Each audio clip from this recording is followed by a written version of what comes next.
आणि मी सुद्धा तिच्याच एवढं शिक्षण घेईन आणि तिच्याच प्रमाणे मी करेन। किंवा एखादा यूट्यूबर आहे, तो काय करतो तर तो त्याच्या स्वतःच्या घरातले ते ब्लॉग्स असतात, ते ब्लॉग शूट करतो आणि मग तुम्हाला काय वाटतं की अरे वा, याने तर याला मेहनत काय, याच्या मागे मेहनत काहीच नाही आहे, हा फक्त काय करतो तर त्याचे ब्लॉग शूट करतो, त्यानंतर त्याचे वेगवेगळ्या प्रकारचे फोटोग्राफी असेल। माझं म्हणणं हेच आहे की तुम्ही त्या गोष्टी करू नका असं नाही मला म्हणायचं, पण प्रत्येकामध्ये वेगळं टॅलेंट लपलेलं असतं, त्यामुळे तुमच्यामध्ये काय टॅलेंट आहे हे तुम्ही शोधून काढा आणि ते शोधल्यानंतर ज्यावेळी तुम्ही त्या क्षेत्रामध्ये जाल मग मात्र तुमचा हात कुणीच धरू शकत नाही।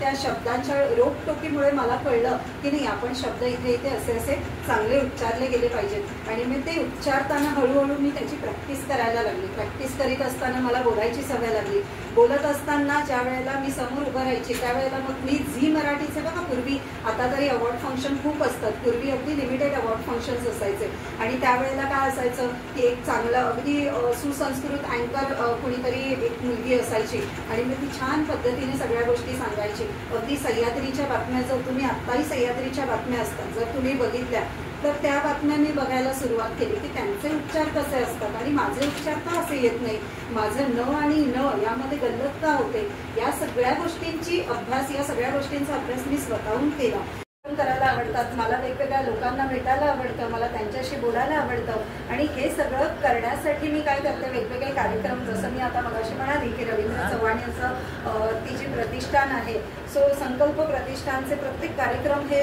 मी वेगवेगळे कार्यक्रम असतात त्यांचे ते कार्यक्रम मी करत असते।